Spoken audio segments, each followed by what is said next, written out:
ஓம் முருகா, வெற்றிவேல் முருகா. வேலுண்டு வினையில்லை, மயிலுண்டு பயமில்லை.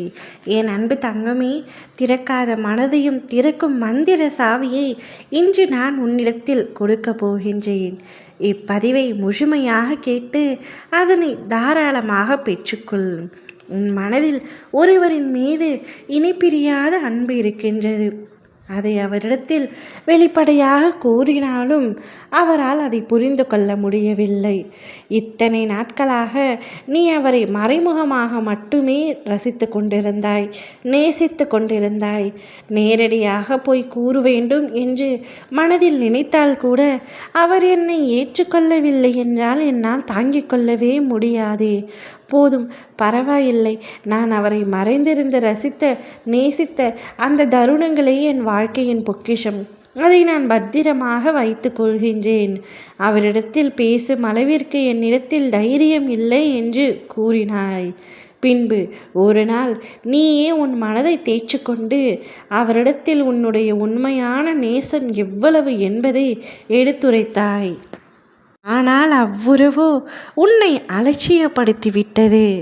உன் மீது எனக்கு எந்த விதமான அபிப்பிராயமும் இல்லை. இனி என் முன்னாலே வராதே.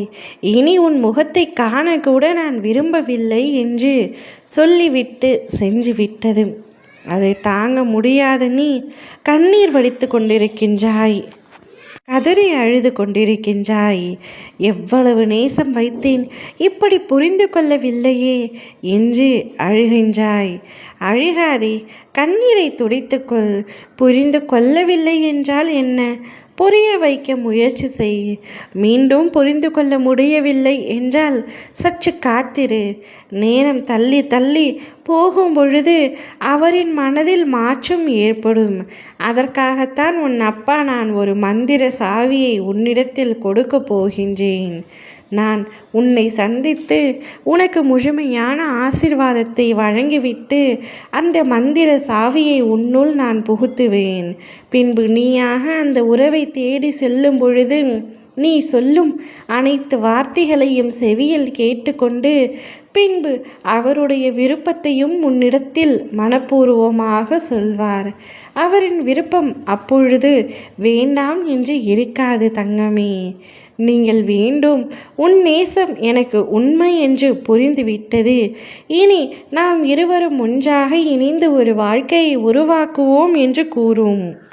எத்தனையோ முறை நீ உன் அன்பை புரிய வைக்க முயற்சி செய்தும் புரிந்து கொள்ளவே மாட்டேன், நீ எனக்கு தேவையே இல்லை, உன் முகத்தை கூட பார்க்க நான் விரும்பவில்லை என்று கூறிய அதே உறவு இப்பொழுது நான் அந்த மந்திர சாவியை உனக்குள் புகுட்டிய பிறகு நீ சொல்லும் அத்தனை வார்த்தைகளையும் செவிகளில் ஏற்றிக்கொண்டே நாம் ஒரு வாழ்க்கையை ஒன்றாக இணைந்து வாழ்வோம் என்று கூறப் போகின்றது.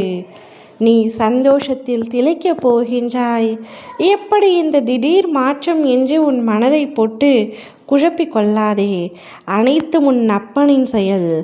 என் அன்பு பிள்ளை எப்பொழுதும் சந்தோஷமாக இருக்க வேண்டும் என்றால் நான் எதையும் செய்வேன் என்று கூறினேன் அல்லவா? அதனால்தான் இதையும் செய்தேன். சந்தோஷமாக உனக்கு பிடித்தவருடன் மகிழ்ச்சியாக வாழு. ஓம் முருகா, வெற்றிவேல் முருகா.